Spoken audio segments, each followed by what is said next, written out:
March the 27th, we've got 8 games, including a classic ending in Chicago. They get the win over the Lakers. The Pacers, they had a pretty good night as well. We'll talk about them. Anthony Davis played. So despite the fact that it's the end of the season and we've got all sorts of shenanigans going on, we've got plenty to talk about. This is the Thursday post-game show. Let's go. Balls deep. I'm the type to get shit done. You the type to observe. March Madness on my speakers, but today's November 23rd. Got something loud in the blunt, yeah. I don't say what I want, yeah. Probably somewhere sunny getting tan. Foreign women in the sun, yeah. That's all that I need. That's all that I need. That's all that I need. Got my brothers with me. Got my brothers with me and my mama's healthy. That's all that I need. Welcome to the Balls Deep podcast, brought to you by Fantasy Basketball International. I'm Adam King. Find me on Twitter and Blue Sky at AdamKing91. Find us on Google Podcasts, Apple Podcasts, Spotify, YouTube, anywhere, everywhere you consume fantasy basketball content. We are also part of the Old Man Squad at Old Man Squad on Twitter. So we have 8 games. Like I was meant to do yesterday, we will just glaze over the box scores. I'm not going to talk about the teams that we don't need to talk about. And then hopefully we get some questions, which I can answer at the end of the show. We got a few good ones yesterday, so we will see. We will see what kind of questions we get today. Let's start with the first game, and it is the Pacers getting the win narrowly over the Washington Wizards, 162-109, and that's right, not an overtime game, just the Pacers, we know they're a very good offensive team. They were just clicking. Washington, who are a very, very bad team, were not. Fairly simple. Let's look at the box scores. It's honestly, we take 0 away from this game in terms of the Pacers because the starters all played 20 minutes, 22 minutes. Their numbers were good. But Washington might as well have run out a G League squad if we're being fair. Andrew Nembhard, Aaron Nesmith, neither of those guys we have to roster. You can, but don't have to. And then we got like a good Jarris Walker game. TJ McConnell almost had a triple-double in 17 minutes. Thomas Bryant played 14 minutes, had 12 and 7. So honestly, I'm just going to go to the Washington side of things, and there's not really a lot here. Chris Middleton, he injured himself, so the Wizards will cling onto this for the rest of the season. So, yeah, we're not going to see much of Middleton moving forward, I don't think. They were just looking for basically any excuse not to play him, and now they have one. Alex Sarr, another pretty good game for him, 22 points, 7 rebounds, a steal, a block, so good numbers. Didn't play a ton because it was such a blowout. Interestingly, though, here, we talked about this yesterday, or I talked about it on the show, and I listened to Josh's show last night. He said exactly the same thing, which I'm not surprised.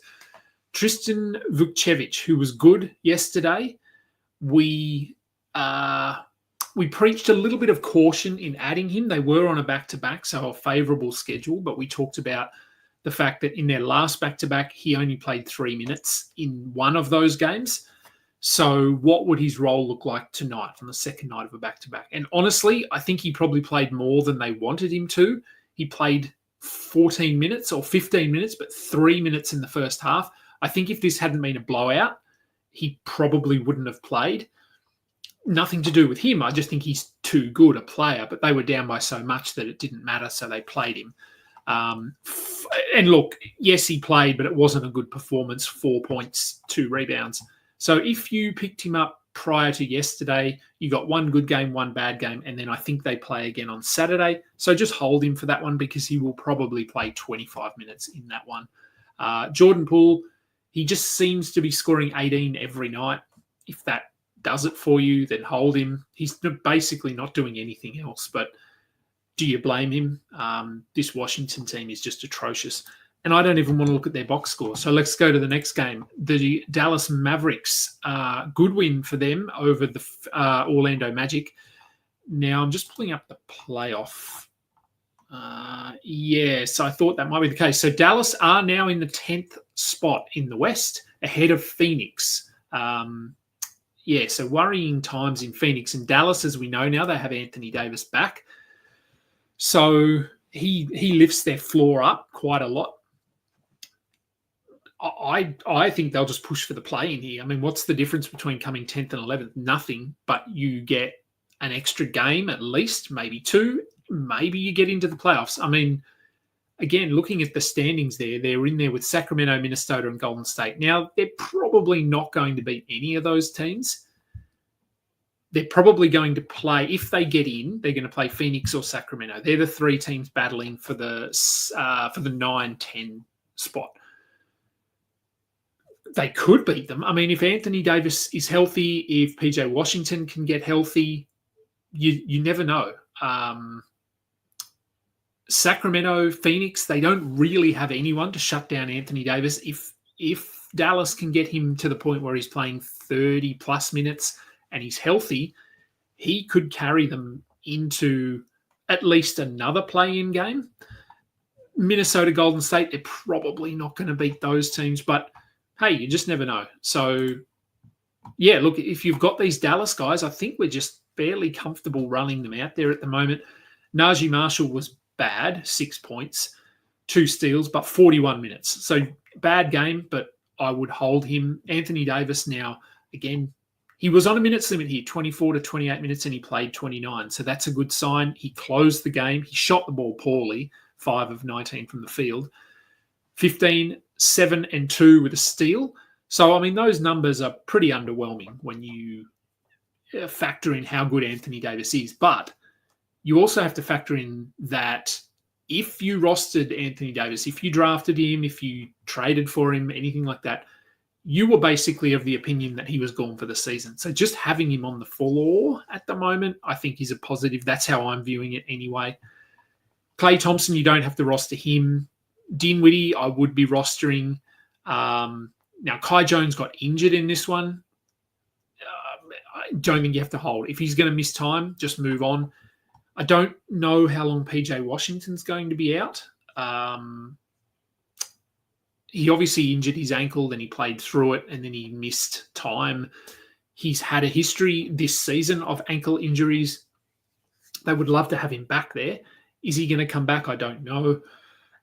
We also have to remember that Derek Lively, Daniel Gafford, could one of those guys come back at some point in the next week? We haven't really heard anything to indicate that that's going to happen, but you never know. So I'd hold Marshall, Anthony Davis, Dinwiddie, Brandon Williams. He's sort of in and out a little bit, but when he plays, he's pretty good.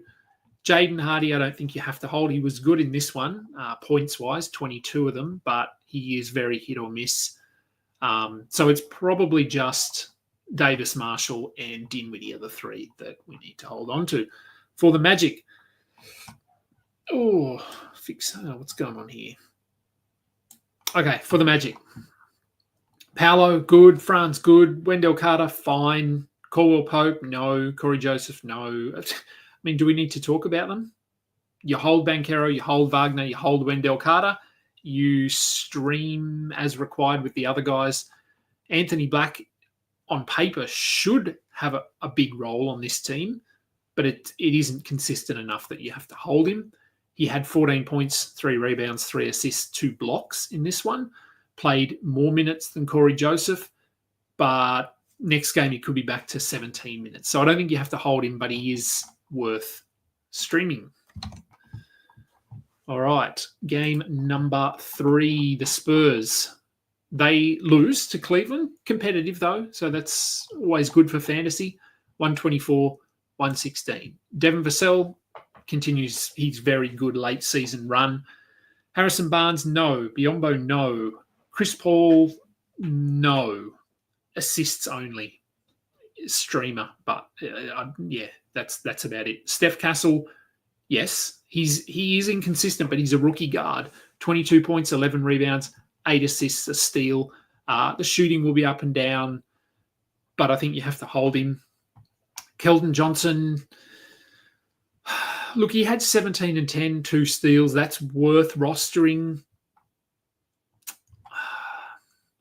I'm not going to say you have to hold him, but I don't mind holding him. Same goes for Sohan. He had 13, 5, and 2 with a block. His minutes are weird. He's up and down, and there's no rhyme or reason to what they're doing with him. Now, obviously, there doesn't have to be because they're not playing to win, but it does make it hard to hold him. If he was at 28 minutes, yes. If he's closer to 20, no. So you make the call. Same goes for Julian Champagny. I think he is sort of on the fringes there of being rosterable. The Cavaliers, so they rested Evan Mobley first night of a back-to-back. That means Jarrett Allen could rest tomorrow night, although I think... Has Jarrett Allen played every game this year? I don't know whether he has. I want to have a look. Hang on. I feel like maybe he has. All right, let's have a look. He's played 73 games. That's a lot. He has. Jarrett Allen had played every game. So, yeah, maybe he doesn't rest. I think they would try to hit that 82-game mark.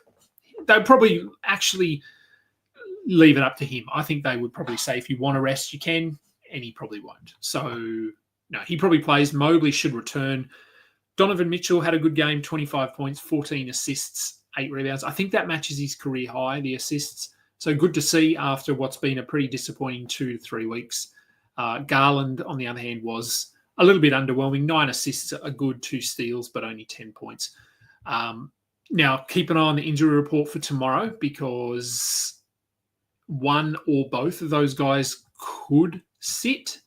We still hold them, obviously. So Garland, Mitchell, Allen, Mobley, they're our 4 must-roster players. Everyone else is, Strus, Hunter, Merrill, not really. More Hunter and Strus, they're our streaming targets. And both of those guys were pretty good in this one. Strus had 18, 4, and 4. DeAndre Hunter had 14 points, which is normal sort of stuff for him. But 7 rebounds, 2 assists, 2 steals, 1 block. That's amazing. If you've got DeAndre Hunter, you take that and you run to the bank. Okay, the Atlanta Hawks, they fall to the Miami Heat, 122, 112. Let's pull up some Eastern Conference standings here.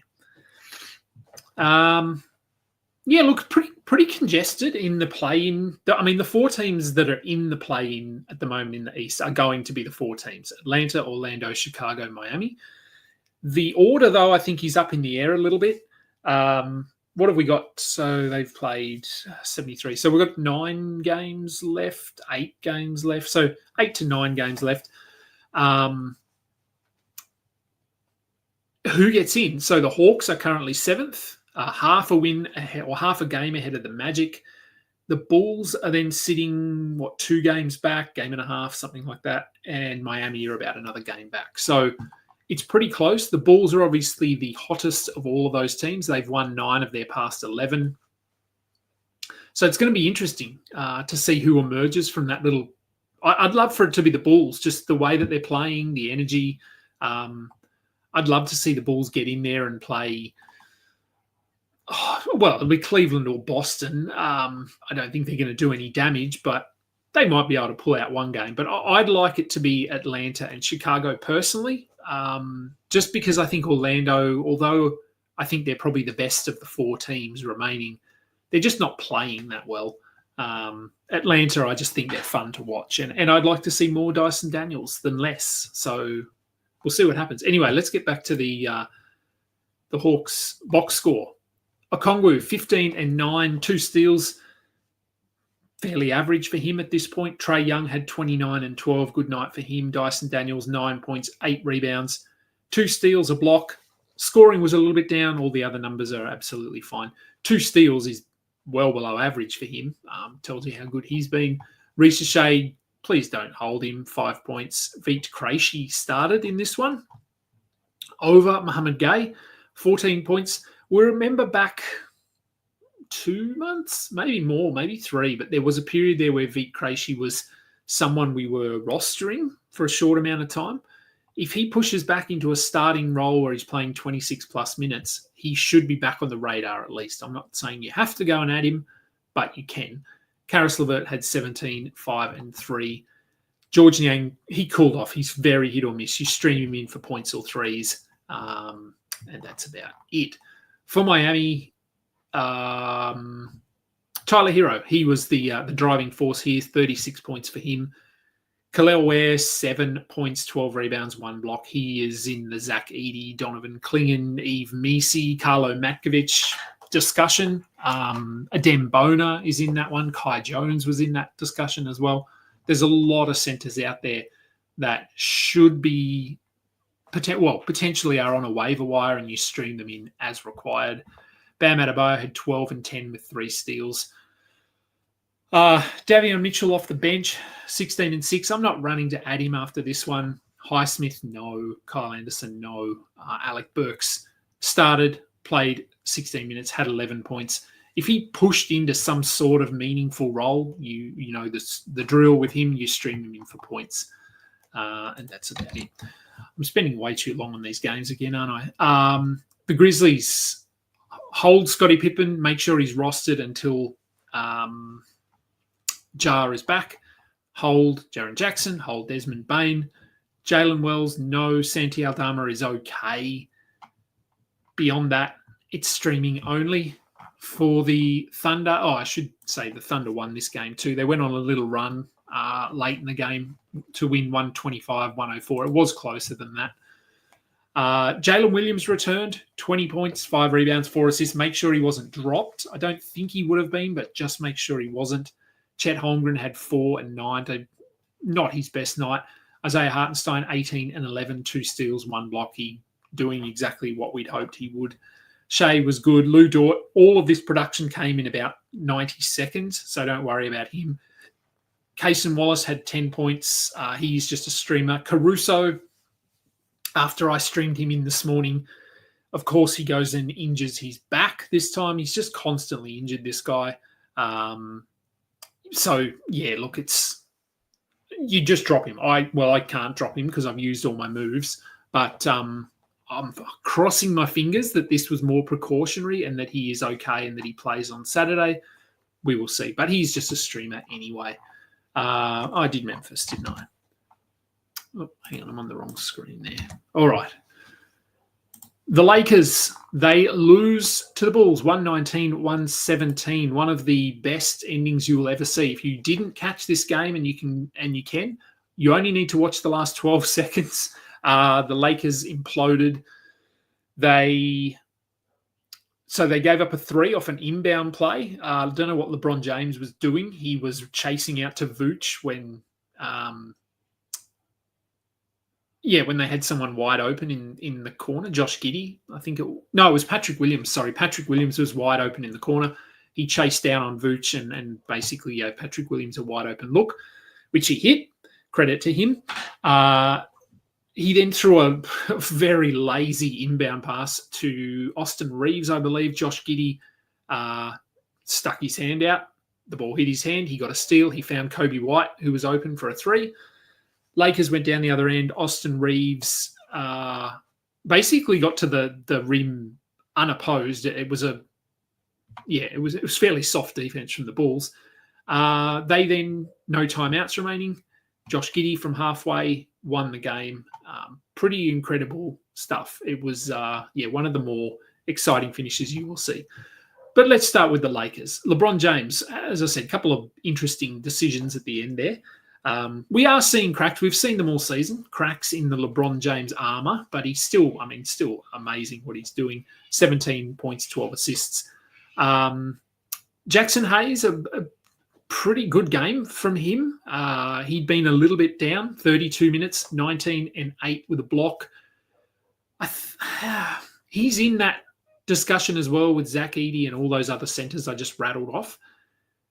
His minutes are way up and down. I think he played 18 the night before, 32 here. So it's hard to project from one night to the next. So he's sort of borderline hold. Luka was good. Austin Reeves was good. And we don't need to worry about anyone else.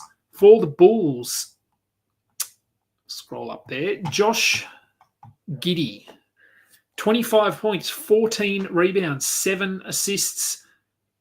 11 assists, 7 turnovers. But whatever. 2 steals. I don't even know what his rank is. lately. I want to have a look.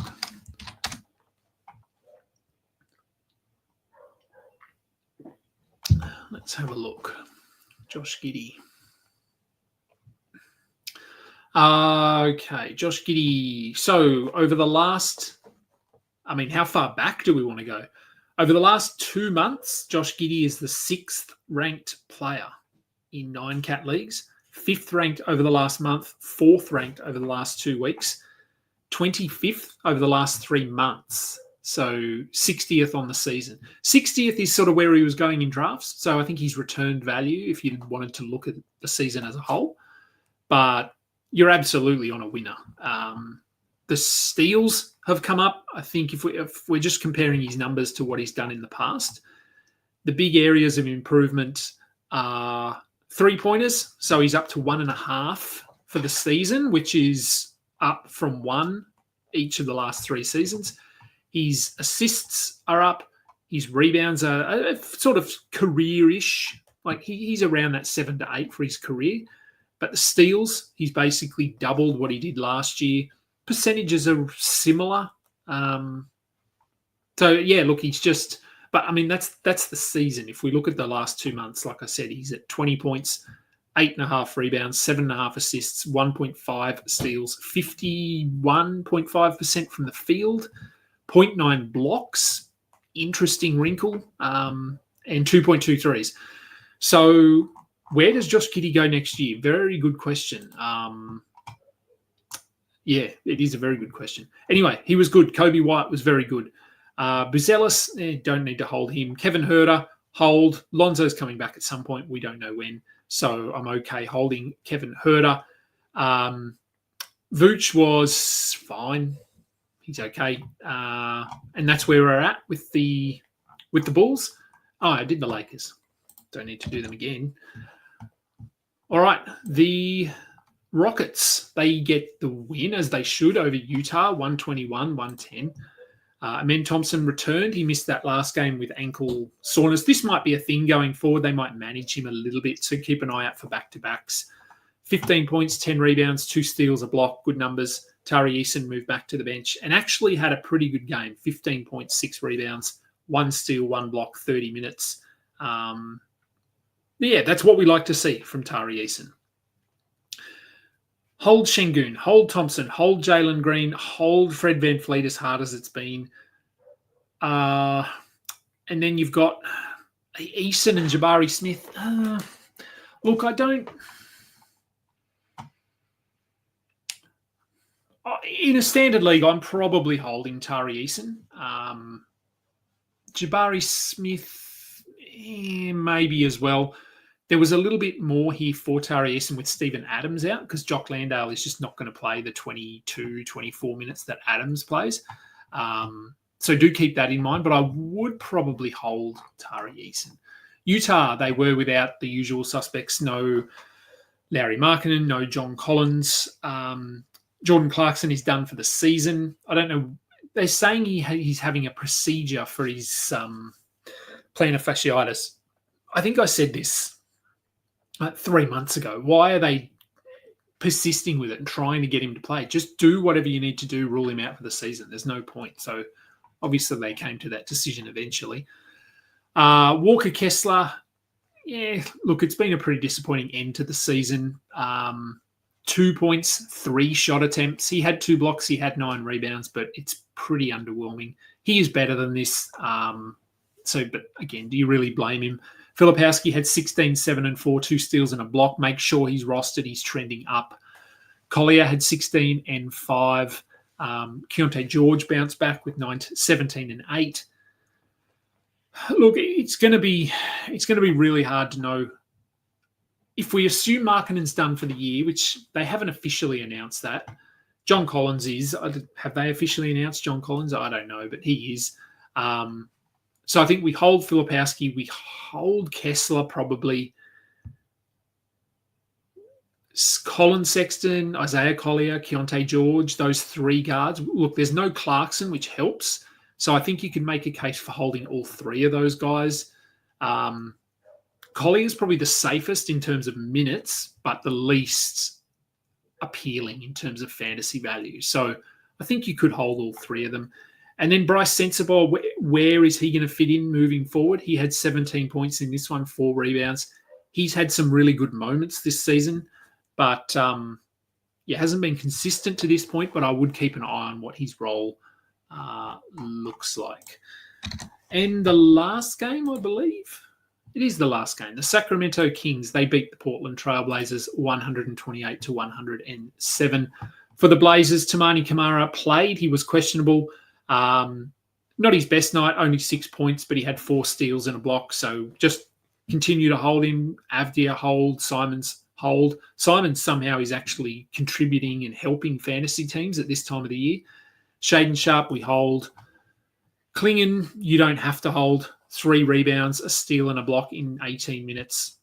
Stream him in if you're desperate for blocks, but you just don't know. Duop Reith actually outplayed him quite significantly in this one, 17-5. Now, I'm not running to add Duop Reith, but this is the issue with Klingon. You just can't trust him. Scoot Henderson had 6 points. He's been pretty underwhelming. We thought he'd step into a larger role as the season progressed, but he just hasn't. Look, could they make a push? I guess technically they could make a push for the play-in. They're probably not going to. They're 3.5 games behind the Suns at the moment, and the Suns are not throwing in the towel as far as we know. So Portland would have to go on a winning streak here and hope that Phoenix drop a couple of games. But they're at least trying. DeAndre Ayton, again, have they ruled him out? I don't even know if they have, but who cares?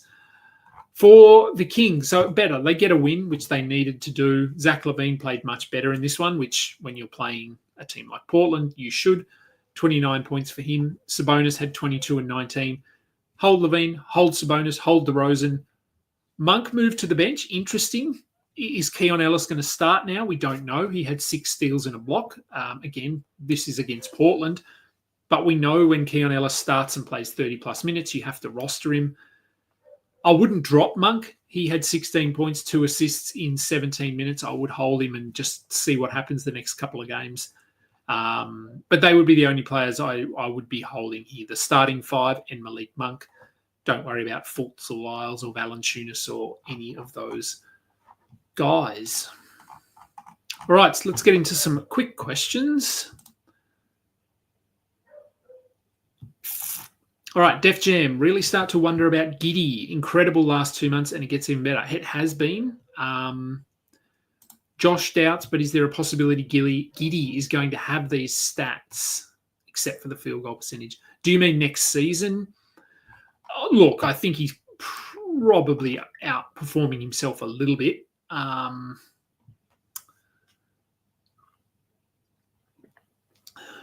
mean, he's at...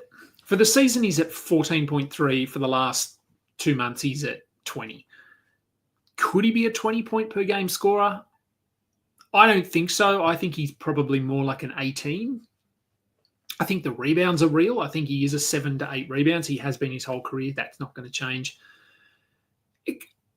Coincidentally, or maybe not coincidentally, the Bulls have looked far better without Zach LaVine. Make of that what you will.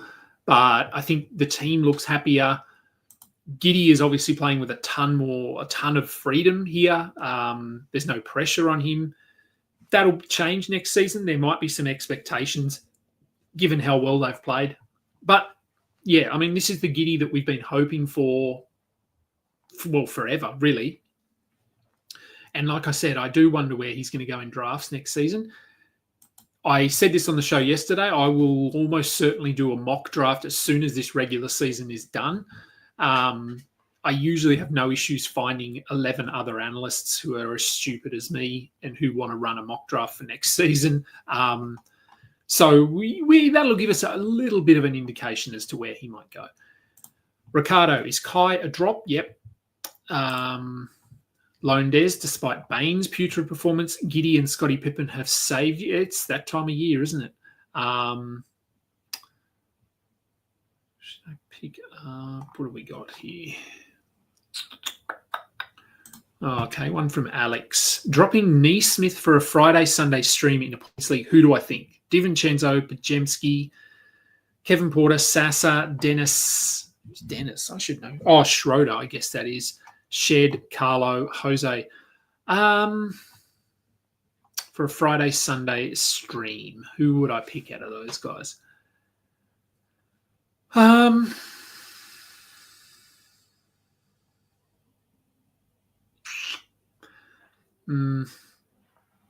It might still be Pajemski because, yes, Steph's going to come back, but Gary Payton's out for a while. I mean, Pods was playing well when Steph was there anyway. It was the Kuminga return that hurt him. So maybe Pods. DiVincenzo is at least playing good minutes. Kevin Porter, I've just put him in my waiver wire article, which will come out tomorrow. He's very up and down. His last 3 games, I think he had something like 16 points and 18 points, and between that he had 5. So he's very up and down. Schroeder is reliant on Cade not playing. Shed's interesting. Matkovic is a little bit reliant on Zion.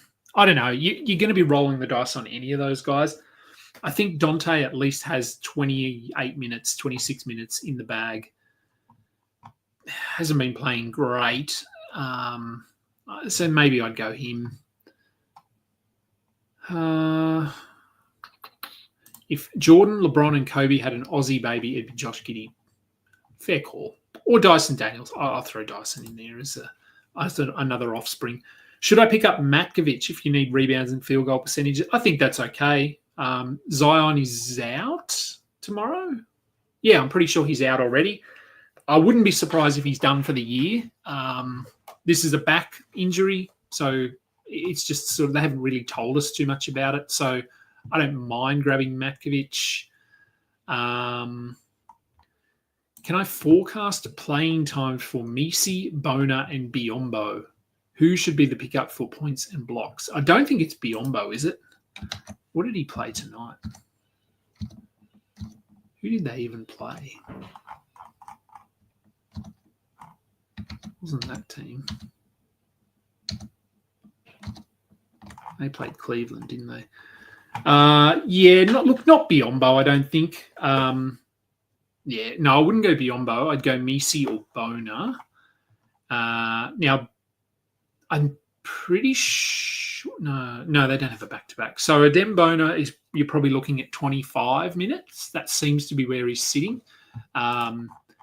Misi, let's have a look at what he's been doing.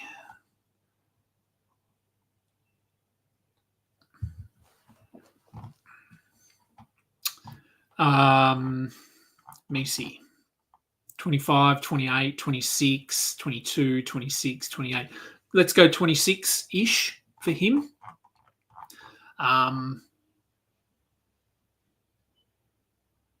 He sat out a back-to-back. He missed a couple of games there. He's really been pretty... I'd probably go Misi slightly over Bona. I think that'd be the guy there. If Pirtle plays every other game, is it worth more than a stream spot? Look, that's a tough one with him, with Quickly, with Barrett, with Barnes. Well, no, Barnes is playing.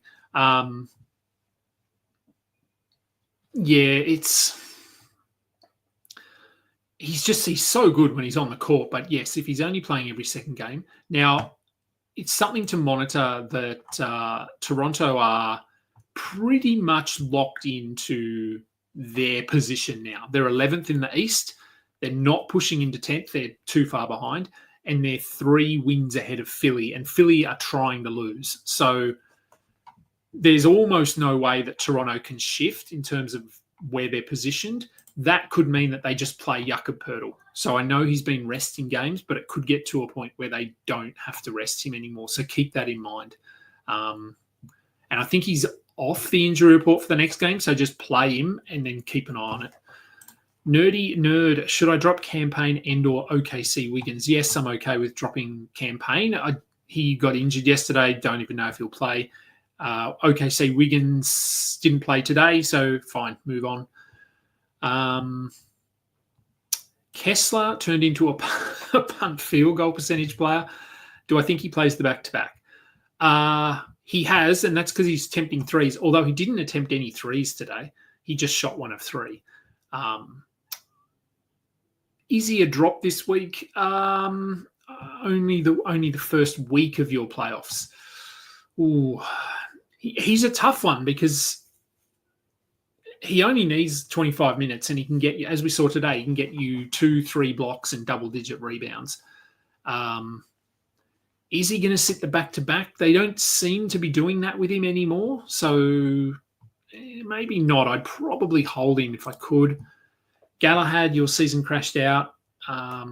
Thank you for my wisdom. Well, obviously, I wasn't wise enough if you dropped out. Maybe that was because of injuries. We'll see. Lakers have been on a roller coaster. LeBron, yep. Wacky time for the Lakers. What players do I think will be movers up and down draft boards for next season? Oh, hang on, I'll get to that one. Am I planning any changes to the show? Or let's do this one from Yuri first. Orlando or Misi? Orlando Robinson's in my waiver wire article for tomorrow, but I still think I'd go Misi. Like I said, Pirtle could play moving forward. So, yeah, I'd go Misi, I think, there. Galahad, am I planning any changes? Got to get a shelf so we can see the Lego collection. Changes in terms of changes to where I'm recording the show? No, it will still be here. I would love to put a shelf behind me with Lego on it, but I can't because they're cupboard doors. I can't, unless I had a mobile shelf or something I could wheel around. But I might try and get some posters up there so I can at least get some basketball stuff behind me. So, yes, they'll be the only changes. There are changes coming for the actual show itself, but I'm not going to announce any of those yet. But, yeah, do stay tuned. They're pretty exciting. And players who I think will be biggest movers up and down draft boards. Look, it's pretty hard to know at this point. Let me just have a look at... I mean, recency bias is a thing, so people are going to look at... And I mean, Josh Giddey is a perfect example. If the season was to end today, he's been a first-round player for 2 months. Where is he going to go? He won't go in the first round, but are people willing to go, all right, I'll take him at pick 30? Maybe. So he could be a mover based on where we're sitting right now. There's obviously still 3 weeks to go in the season, so a lot can change. So he will be a mover, I think. This is really off the top of my head. Dyson will be a big mover up the draft boards. I think Evan Mobley will be into the second round next year. Josh Hart will be interesting. He'll definitely be a mover up. Cade will move up.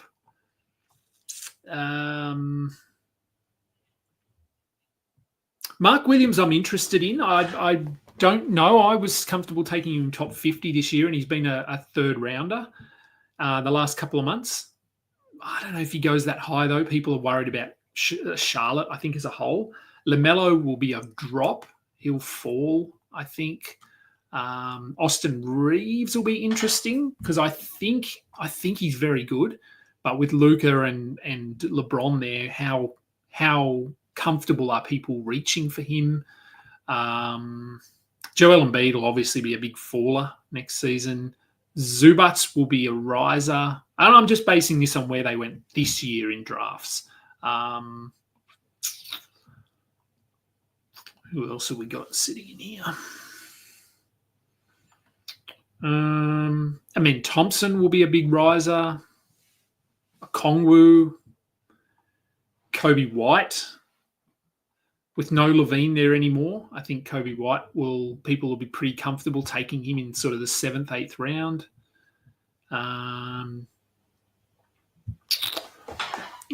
That's a few names off the top of my head. Players that might fall. Lauri Markkanen, these guys that have tanked late in the season. Zion, very curious to see where he goes next year.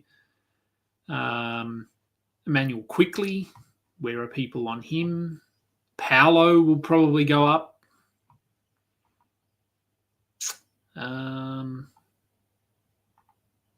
Claxton, I think probably... Claxton's an interesting one because he hasn't actually produced very well, but he's been healthy. He's going to hit 70 games probably, Nick Claxton. So Anyway, there's a few names. And one more from Galahad. Where do I think Cooper Flagg goes in drafts? Yeah, look, not sure. I just want to have. I was watching actually his game before we did the show. I'm assuming they won. They were winning pretty comfortably.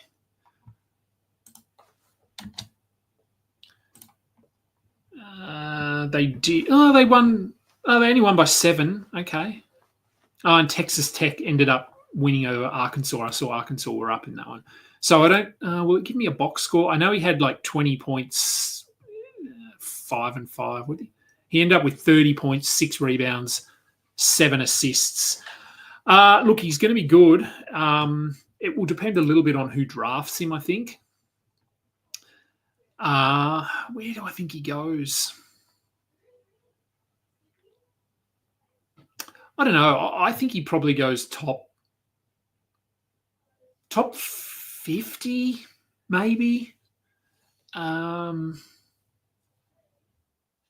Yeah, it's hard to know. I'll go top 50 for now. Is Al Horford a hold since the Celtics might start resting players? No, I don't think you have to. Yeah, I'd hold Tatum. I'd hold Derek White. I'd hold Jaylen Brown and Kristaps Porzingis. The rest, no. All right, I'm going to get out of here. I'm actually going out tonight to the movies, so squeezing into a car, hopefully, and going to the movies. So I need to go and get ready to go out in public. Should be back tomorrow. Oh no, no show. Possibly a show tomorrow. Yeah, it could be a show. 50-50 at this point. But do go and find us and follow us. I would say just follow me, more likely, because the changes that are coming are going to mix a few things up over the next couple of months. So, yes, follow me, follow Old Man Squad. There's maybe a clue. And keep an eye on things. But the show should just continue for the next few weeks as is. Probably not every day, but most days. And again, appreciate everyone watching. There's not as many people. I understand that at this time of year. But as I said yesterday, we're already working on some pretty cool pre-season content and off-season content. So, yeah, it'll keep coming. I'm Adam King. This has been the Balls Deep post-game show. Until next time, catch ya.